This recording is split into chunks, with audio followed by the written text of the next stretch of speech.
If you're a content creator and you want better sounding audio, there's a really good chance that the answer isn't a new mic. It's your room. And I know that that's not the fun answer. A new mic is exciting. A roadcaster is exciting. But acoustic panels on the wall? Not so much. I feel like this is one of the things that gets overlooked way too often, and I want to talk about why. There are a lot of reasons why people skip acoustic treatment. Cost is the big one. Some people are renting and can't hang stuff on the walls. And honestly, the market has been flooded with plugins and apps that promise to remove all of that reverb and noise to give you that studio sound. We're going to get to talk about those in a bit, but first, I want to talk about something that most content creators don't even think about. We all kind of know by now that bad acoustics have a negative impact on our recordings. But your room doesn't just affect your recordings, it affects whatever you hear. Our brains tend to be really good at tuning out the reverb we hear in real time in imperfect spaces, especially really kind of minimal reverb like you have in a house, but they don't correct for it. You don't realize how much it blurs the sound until it's gone. So if you haven't been following along, I recently moved and had to start from scratch with a brand new room after 4 or 5 years in my previous space. And that previous space was the first time I'd ever treated it for acoustics. For various reasons, I ended up doing this in 3 phases. Phase 1 was just me leaning some panels against the wall for a quick fix. Phase 2 was hanging them properly, kind of like you see behind me. And the third phase was I had to get some hangers so I could put them up on the ceiling as clouds. This was the first time I've actually used panels on the ceiling or clouds, and this was something recommended by GIK Acoustics because I don't have a ton of wall space. I've got closet doors taking up most of this wall. I've got 2 windows taking up most of this wall, 2 windows taking up that entire wall, stuff like that. So I don't have a lot of wall space, so we had to look upwards. What took me by surprise was phase 3, though. It made a huge difference to the listening experience. And I know that I've talked about this before, but I'm a music lover. When I'm not editing or watching some kind of tutorial video, I have music playing.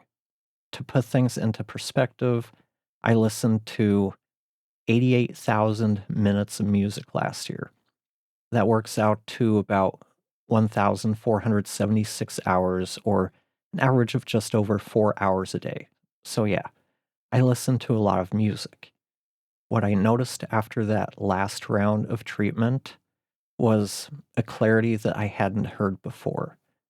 It's really difficult to describe. It's similar to when I upgraded from my Audio Technica ATH M50X headphones to the Allo Audio S4X. Things just opened up. There was more detail, there was more clarity. The soundstage was wider. You could hear all of the panning so much better. All of that to say, acoustic treatment will also improve how things sound on playback, not only when recording. And this is especially important if you are someone who edits or mixes content for others and you're using speakers instead of headphones. And yeah, I know that headphones have their own problems, but they do take the room acoustics out of the picture and allow you to make better decisions. You don't want to be making EQ decisions on monitors if you're in an untreated space. Now that we've talked about the playback side of things, let's talk about the impact on the recordings. Acoustic treatment, it's not only about reducing echo, but first, let's talk about that. And I will keep talking about this whenever we talk about a room and reverb, because it's not echo, it's reverb. Echo and reverb are similar, but completely different. An echo is when you hear a clear repeat, like echo, echo, echo. Reverb, it's a wash of all of the reflections blending together. It adds that reverby sound. But reverb isn't the only issue you probably have in your room. Unless you're recording in a larger open space. But if you record in a smaller room, like a small bedroom or an office, you're probably dealing with room resonances and standing waves. And these can be tougher to deal with because, unlike reverb, there aren't a lot of tools that are built to kind of automate the reduction of them. We're stuck pretty much using EQ, though there are some plugins that are supposed to be like auto resonance removers, and I'm drawing a blank on the names, so forgive me. But my biggest struggle has always been with resonance, and I made it even tougher on myself by switching from 2 monitors to like computer monitors to a single 49-inch curved monitor. It's not ideal, but I do have to prioritize productivity and work over having perfect audio. And that's worth thinking about and even repeating. I have to prioritize productivity and work over having perfect audio. Most of us are going to have to pick our battles and accept that there will usually be some kind of a compromise when we're recording audio in something that isn't a true studio. If you're finding this helpful, take a second to give the video a like. And if you're not already subscribed, go ahead and do that. I'd appreciate it. It really does help the channel grow. My recommendation is to do some acoustic treatment so you don't have to push your reverb reduction tools as hard. They do leave behind artifacts when you crank them up. It's kind of like using a sledgehammer when you only needed a regular hammer.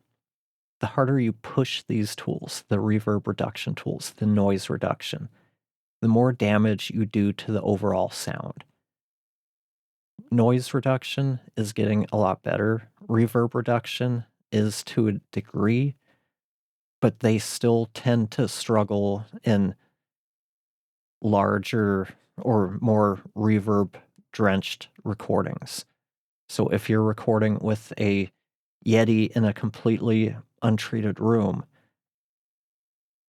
most tools are going to struggle to get all of the reverb and some of those early reflections. That's why you tend to get kind of a ringing sound or other weird things where you can tell it didn't take all of it out.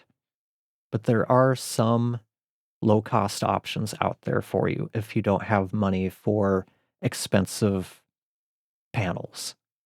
Foam and moving blankets can work. If you go the foam route, get a mix of thicknesses.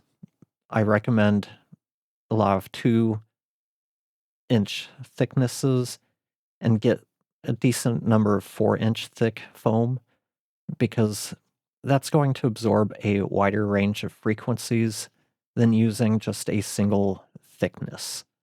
1-inch foam is barely going to make any difference, and you're just kind of throwing money away.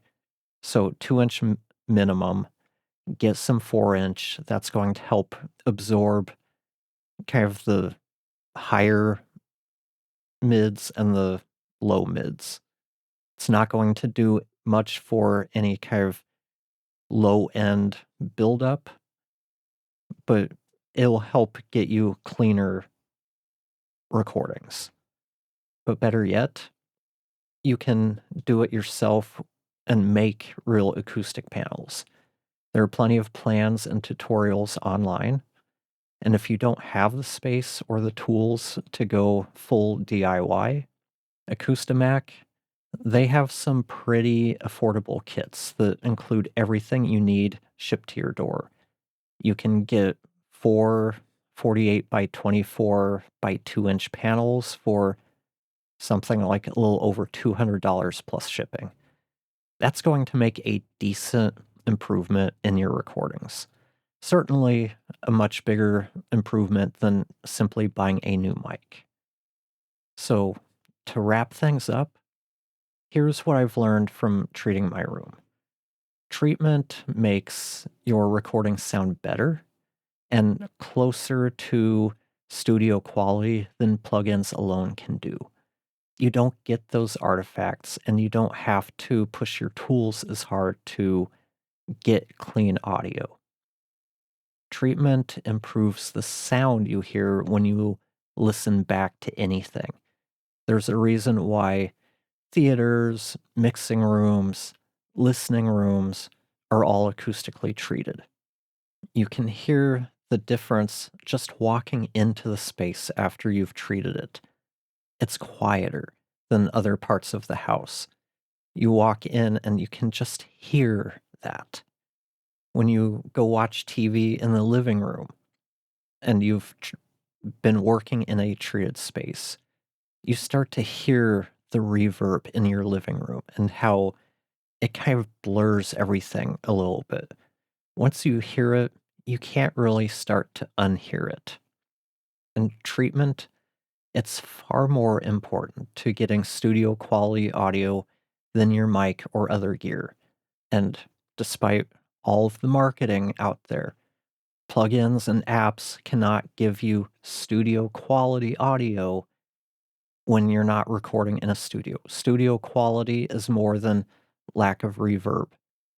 There are so many little pieces. It's the whole recording chain. It's how good your room sounds.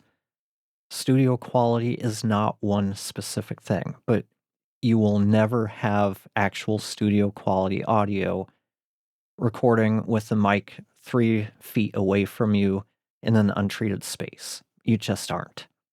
But so many people, they ignore it when they want to improve their sound. They just want to get a new mic or get a Rodecaster. But using a good dynamic mic positioned well can help minimize the impact of poor acoustics quite a bit, but it won't completely eliminate them. So, what about you? Have you done anything to treat your space? If so, what did you do? And how have you liked the results? And if you haven't, what's stopping you? Let me know in the comments below. And if you want to hear the before and after video where I compare 3 dynamic mics and 3 condenser mics before and after treatment, you can watch this video here. Unfortunately, it's pretty much impossible to really show the impact that the treatment has had on the playback, just because trying to record what comes out of speakers from my listening location, it just doesn't recreate it as well as what you actually hear. But thank you for watching, and I'll talk to you next time.